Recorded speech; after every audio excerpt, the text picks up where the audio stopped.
네, 두 번째 코너입니다. 오늘 금요일이죠. 한 주를 마무리하는 이 시간에 어떤 정치의 맥을 짚어보는 그런 코너를 마련했습니다. 서양호 사람과정치연구소장님 나와주셨습니다. 어서 오세요. 네, 안녕하세요. 네, 서영훈입니다. 오랜만에 뵙습니다. 네. 네. 참 많은 일이 있었어요. 그리고 사실은 작년 그 내란 사태 이후에 뭔가 6개월 정도 지나가지고 반년이 훌쩍 넘은 거잖아요, 사실상. 그래서 뭔가 해결됐다고 생각할 수도 있지만 아닙니다. 이제부터 시작이죠. 그래서 네. 오늘은 내란과 관련해서 특히 외환 유치죄 관련해서 오늘 좀 다양한 얘기를 나눠보고 싶은데요. 제가 이 얘기를 왜 드리냐면 최근에 경향신문이 곽종근 전 사령관, 특전사령관을 이제 인터뷰했는데 지금 현 상황에 대해서 상당히 우려하는 목소리를 냈습니다. 곽종근 사령관 같은 경우는 사실 이제 내부 고발자 수준의 어떤 그 얘기를 하고 계신 분이죠. 일단 윤석열 씨가 집권 초부터 그러니까 뭐 작년 총선 이때가 아니라 이미 초부터 장기 집권 꿈을 꾸고 있었다. 이런 식의 얘기를 했습니다. 어떻게 보셨어요? 그 내란 관련 수사가 검찰 수사에서 미진한 점이 있었는데 네. 아마 곽종근 전 사령관은 이런 얘기를 많이 했을 텐데 검찰 수사에서 충분히 다루지는 못했는데 아마도 이제 내란 특검이 시작되면서 네. 본격적으로 네. 뭐 그 보석을 앞두고 있는 네. 김용현 전 국방장관을 긴급하게 기소해서 다시 영장을 통해서 인신을 확보했다던가 이런 걸 통해서 곽종근 사령관 같은 양심 있는 사람들의 목소리가 이제 특검을 통해서 네. 더 진실을 규명하는데 큰 역할을 할 것 같고요. 네. 이번에 그 곽종근 사령관이 얘기한 대목은 네. 아마도 그동안 주장이 윤석열 내란 수계와 그 일당들이 주장했던 게 총선에서 여소야대 국면이 너무 강화돼서 네. 뭐 대통령을 뭐 하려고 해도 국회가 반대해서 뭐 할 수가 없었다. 네. 그래서 할 수 없이 비상계엄이란 극단적 수단을 쓸 수밖에 없었다라는 게 일관된 논리였고 주장이었죠. 예, 주장이었고 검찰에서도 그것을 받아들여서 내란의 배경, 네. 12.3 비상계엄의 배경을 그것으로 삼았는데 그것을 전면적으로 없는 발언을 곽종근 전 사령관 한 것이죠. 이분이 2023년도 11월에 그 특전사령관 취임을 했는데 네. 특전사령관 취임하면 사령관 관사가 모이는 관사촌 한남동 관사촌에 있는데 그때부터 아마 윤석열 대통령과 잦은 회의석상뿐만 아니라 잦은 개인적인 접촉들이 있었고 네. 로 추정이 됩니다. 그래서 그 자리에서 이미 네. 그러니까 총선에서 져서 비상계엄이라고 하는 수단을 써야겠다라는 게 아니라 네. 이미 2023년 11월에 만났을 때조차 이분은 야당에서는 반국가 단체, 반국가 세력, 뭐 종북 세력, 뭐 이 이런. 종북 세력에서 이것들을 척결해야 한다라는 확고한 의지를 있는 거 보면 이미 이런 야당을 제압하기 위한 일련의 과정이나 계획들이 본인이 취임했던 2023년 11월 전부터 네. 진행됐던 건 아닌가라고 문제제기를 하는 걸로 봐서 아마 특검에서도 이 부분 비상계엄이 무엇으로부터 촉발되는가에 대해서 그동안은 윤석열 내란 수계와 검찰 조사 결과에서는 야당 탓이다라고 그 당시 야당 탓이라고 했는데 네. 새로운 국면 이미 그 전부터 준비되었다. 어쩌면 경쟁자를 없애고 네. 장기 집권, 영구 집권을 꿈꿨던 네. 말도 안 되는 그런 망상으로부터 출발했던 게 아닌가라는 새로운 수사의 국면이 시작될 것 같습니다. 그 사실은 이렇게 쉽게 말하면 오로지 권력 욕 때문에 뭐 야당이 뭘 해서 뭐 부정선거가 있어 이런 것이 아니라 그냥 그렇죠. 권력을 네. 이제 오래 잡고 싶은데 김건희도 오랫동안 보호하고 싶은데 그럼 그거는 결국 쿠데타밖에 없는 거잖아요. 친일 쿠데타. 그러니까 이미 2023년부터 무르익었었고 그 생각의 어떤 시점은 우리가 알 수 없습니다만 오로지 권력 욕이었던 거죠. 사람을 죽여서라도 권력을 찬탈하겠다. 그런데 이제 많은 분들이 지적하시는 것처럼 검찰 수사라는 게 기존에 이거는 사실상 제가 그 윤석열 뭐 김용현 등등 이제 공소장을 쭉 봤는데 마치 숙제하듯이 공소장을 썼어요. 그 얘기는 무슨 말이냐면 국회에서 이미 나온 얘기 거기서 한치도 벗어나지 않았어요. 그러다 보니까 외환 유치죄에 대해서 전혀 언급이 안 됐죠. 그래서 이번에 그 곽종근 사령관의 경향신문 인터뷰에서도 그 지점을 얘기합니다. 외환 유치. 이미 이제 북한의 도발을 유도하기 위해서 여러 가지 작전을 꾸리고 있었다. 이 부분을 좀 어떻게 보고 계신지 궁금합니다. 작년 10월 11일 날 네. 북한 외무성이 이례적으로 성명을 발표해요. 네. 그러니까 10월 3일, 9일, 10일 밤에 평양에 그 무인기가 침투해서 그 네. 대북 전단을 살포했다라는 그러면서 그런 내용 발표했는데 그 발표가 있자마자 많은 기자들과 취재진들이라던가 국회에서 그 군에 대해서 이 사실을 물었는데 군이 부인도 시인도 하지 않은 실제 그런 정황이 있었던 게 그 북한의 주장이 그냥 일방적 주장이 아니라 사실이었구나. 네. 또 이것을 강력하게 뒷받침하는 게 곽 전 사령관이 작년 국회에 그 국조특위에 나와서 2024년 10월에 김영현 장관이 네. 북한 오물풍선 문제에 대해서 내가 그 지휘통제실에 내려가서 원점 타격을 하겠다라고 그 당시 대응과 사뭇 다른 아주 호전적인 그 대응을 하는 걸 보고 아니 이게 뭔가 좀 외환을 유발시켜서 예전에 왜 정권이 보수 정권이 위기 있을 때마다 군사 정권들이 네. 북풍을 유발해서 북풍. 예, 국민들에게 북한 때문에 집권 여당을 지지해달라라고 했던 네. 그런 상투적인 것들이 있던 것처럼 이번에도 국회의 다수 의석에 의해서 국정을 못하겠다라는 그 논리와 포함해서 내란이라고 한 거 포함해서 외환, 즉 북한의 도발을 유도해서 전쟁의 위기를 그래서 외환을 유발했던 그 정황들도 곽종근 사령관이 폭로하고 있는 게 아닌가 싶고요. 그래서 이번 특검에서도 내란에 대한 일정한 검찰의 수사 이외에 전혀 손대고 있지 못한 외환 문제에 대해서도 차제에 아주 깊이 있게 좀 수사해야 될 필요성을 곽종근 전 사령관이 제시하고 있는 거라고 봅니다. 네. 이번에 인터뷰에서 이런 얘기를 했습니다. 합참, 방첩사, 드론사, 지작사 이 네 곳이 계엄에 얼마나 개입했는지를 확실하게 밝혀야 된다고 얘기했는데 어쨌든 뭐 방첩사를 빼고는 사실 합참도 드론사도 그리고 그 지작사도 제대로 수사가 안 돼 있고 언론을 찾아봐도 별로 얘기가 안 나옵니다. 근데 사실 이 사람들이 많이 숨어 있는 사람들 아닌가 싶은데 어떻게 보세요? 이게 여인영 그 전 방첩 사령관이 네. 잘 아시면 검찰 조사에서 계엄 한 달 전에 휴대폰에 메모장에 지읒 티귿 시읒 비읍이라고 네, 기억납니다. 예, 사인은 각오가 되어 있다랬는데 그 지읒 티귿 시읒 비읍이 무엇인가 확인해 보니까 지상작전사령관 그 지읒, 예, 네. 티읒은 특수전사령관, 시읒은 수도방위 사령관, 비읍은 방첩사령관, 네. 사인은 각오가 되어 있다. 그래서 검찰이 무슨 각오가 되어 있냐 했더니 계엄에 반대할 각오가 되어 있다라고. 말도 안 돼. 네, 그래서 궁하니까 아마 그렇게 논리를 된 것 같은데 네. 이런 문제를 얘기하면서 아마 이미 이들이 논의를 통해서 깊이 있게 사전에 계엄 모의가 되어 있지 않나라고 의심하는데 이들에 대한 조사가 전혀 되고 있지 않다. 네. 이것 또한 특검에서 주요하게 네. 계엄의 그 초동 주체가 누구인가에 대해서 밝혀야 될 주요한 대목이라는 생각이 듭니다. 네. 아까 말씀해주신 것처럼 소장님이 이제 지난 10월에 세 차례 드론을 보낸 것으로 추정되지 않습니까? 네네. 제가 그 당시 북한 성명을 읽었는데 보통 북한 성명이나 담화문 보면은 일단 동물들이 나와요. 뭐 개돼지, 뭐 말, 뭐 이렇게. 그런데 그 당시 담화문을 보면은 이렇게 정상적인 언어를 쓸 수 있는 자들이었나라는 생각이 들 정도로 굉장히 구체적이고 굉장히 진지하게 몇 분 몇 초에 뭐가 왔고 이런 걸 밝힙니다. 마치 국제사회에 호소하듯이. 그리고 북한 외무성 관계자가 유엔 가서 이거 조사해달라고 호소를 하는 그런 상황이었어요. 그래서 지금 드론사가 무슨 역할을 했는지가 굉장히 궁금하다라는 얘기가 국회에서 계속 얘기 나오지 않았습니까? 네. 그렇죠. 그래서 북한 당국이 볼 때는 백주대낮에 그 시도 때도 없이 평양상공이라고 하는 자신들의 수도의 심장부라고 하는 네. 곳에 그 대북 선전물에 대해서 네. 체제를 비방하는 선전물들 뿌려지는 걸 보고 아마도 북한 당국으로서 이것이 없던 사실을 억지로 남한 당국에 씌워서 긴장을 유발하기 위한 대남 선전 선동이 아니라 네. 실제의 그 문제라는 것들을 확인하기 위해서는 이런 과장된 언어를 제외하고 객관적 팩트 위주로 네.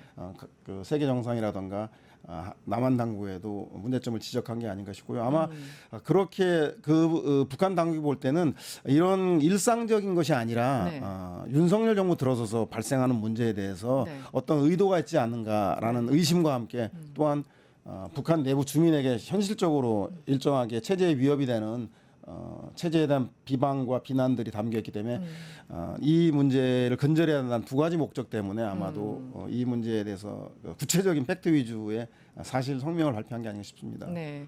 그래서 작년에 북한 국방성이 실제 그 당시 군사 분계선 일대에 8개 포병 여단인가요? 그래서 완전히 언제든지 사격할 수 있도록 준비 태세를 갖추라고 실제 지시해서 준비를 했다고 합니다. 그러니까 저쪽에서 반응을 했다면 진짜 전쟁 나는 상황이었던 거예요. 그렇죠. 그러니까 그 무섭습니다. 국가라고 하는 것이 정권의 안위를 위해서 전쟁을 이용한다라는 것은 과거에 냉전 시대 때나 있을 법한 일이었는데 현재 21세기 들어서 백주대낮에 그런 정권의 유지를 위해서 외침을 이용한다라고 상상할 수 없는 일들이 버젓하게 일어났었고 네. 실제 북한이 어떻게 나오는가에 따라서 네. 국지전을 통해서 전쟁이 발발될 수 있었던 아주 위험천만한 불장난들을 아무 거리낌 없이 군대도 갔다 오지 않은 통수권자의 네. 아이디어란 속에서 그것을 그 임명받았던 그 군 장성들이 따랐다는 것에서 문제 심각성 있는 것 같고요. 차제 특검에서 이런 문제를 철저하게 밝혀서 다시는 이런 것들이 안보를 정권 유지를 위한 수단으로 활용하는 네. 이런 철진한 그 전쟁 노름에 대해서는 다시는 재발하지 않도록 발본 세워낼 필요가 있다는 생각이 듭니다. 네, 일단 외환 유치죄 관련해서 이제 언급을 했고요. 또 하나 이제 내란 특검이 할 일이 정말 많지 않습니까? 11가지 혐의인데 사실은 2차 계엄 의혹까지도 검찰이 조사하지 않았다라는 게 또 곽종근 전 사령관의 주장입니다. 2차 계엄 의혹 이건 어떻게 봐야 됩니까? 박선원 의원이 네. 그 지난번에 그 문제 제기를 했었죠. 왜냐하면 비상계엄을 해제 결의한 다음에는 네. 해제가 결의되었기 때문에 계엄 상황이 종식되어야 하는데 네. 잘 아시겠지만 합참을 통해서 예하에 있는 7공수여단하고 13공수여단이 병력을 출동시키려고 한 준비를 갖췄다라는 것. 네.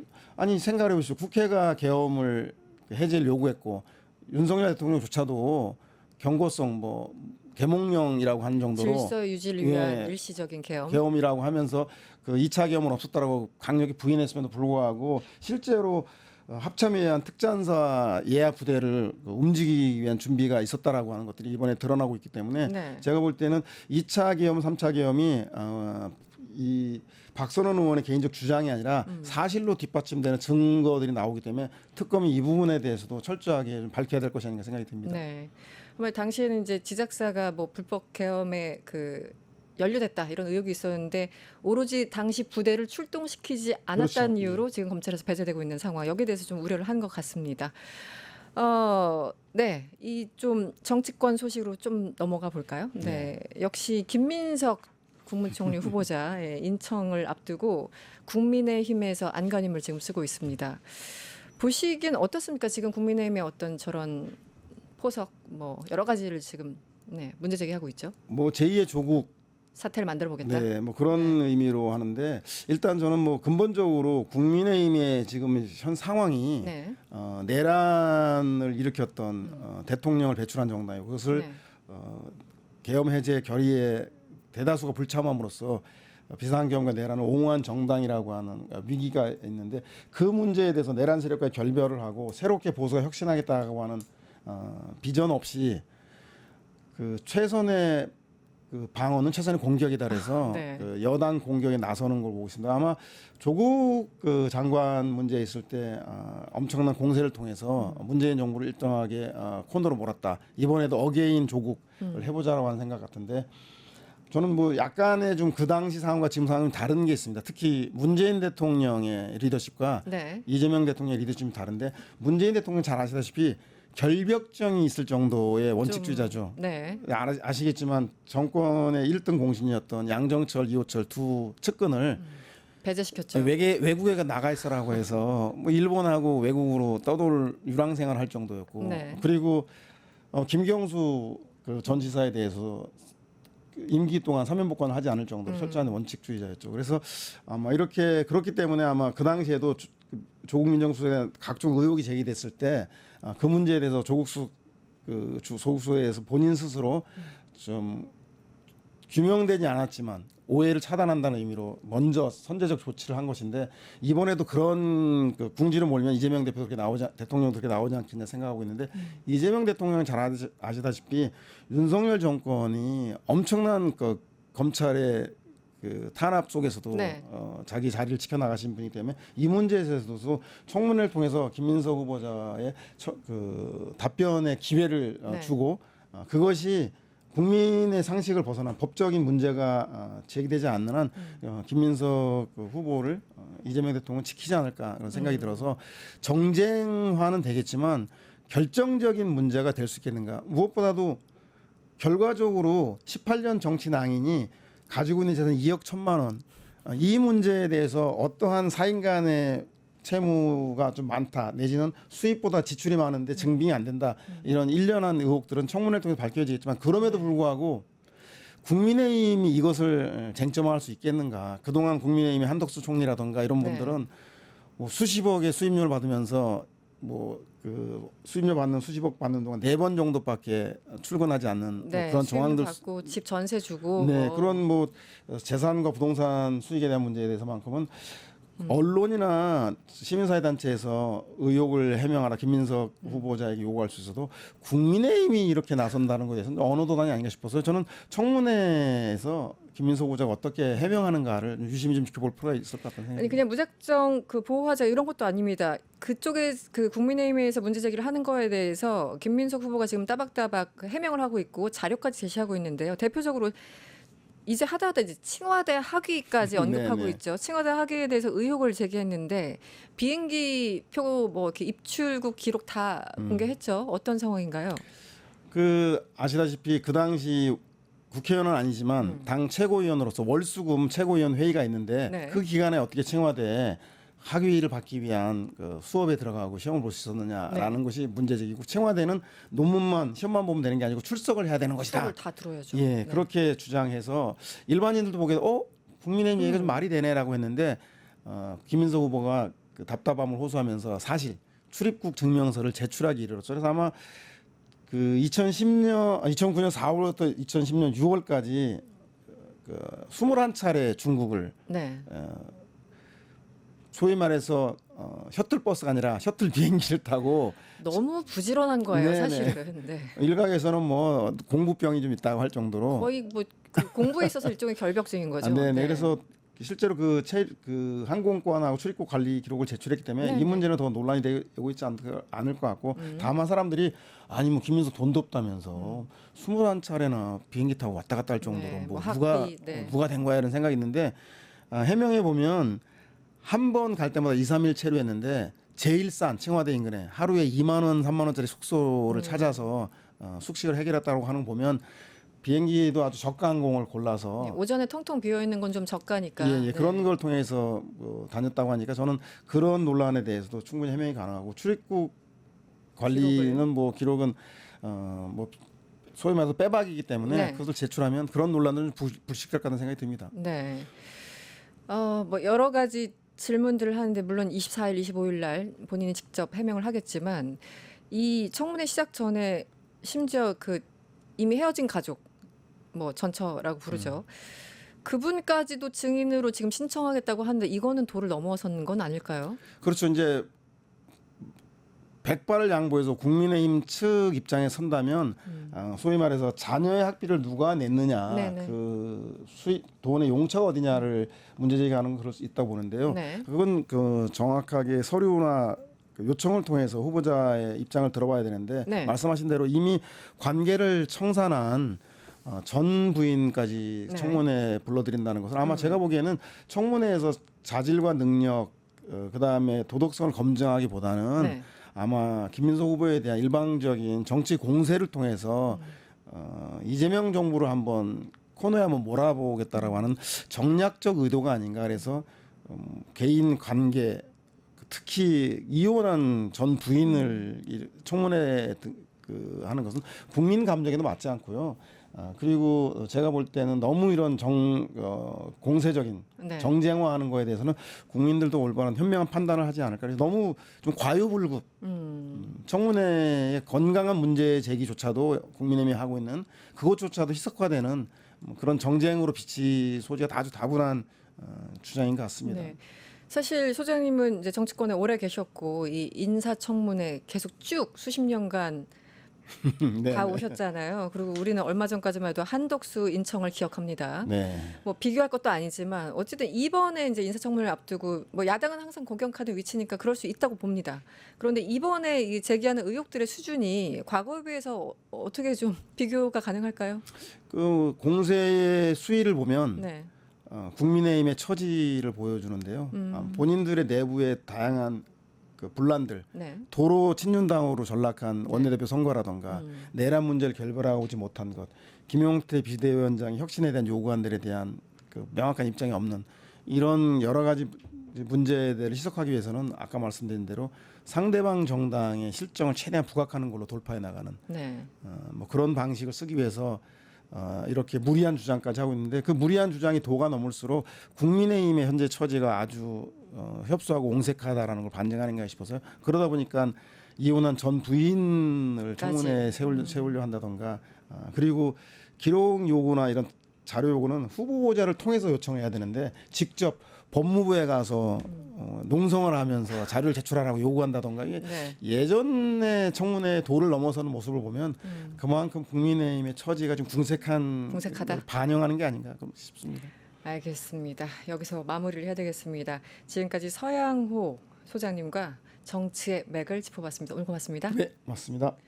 유튜브 구독하고 실시간 채팅과 댓글을 남기시면 매일매일 7,000TTCO를 드립니다.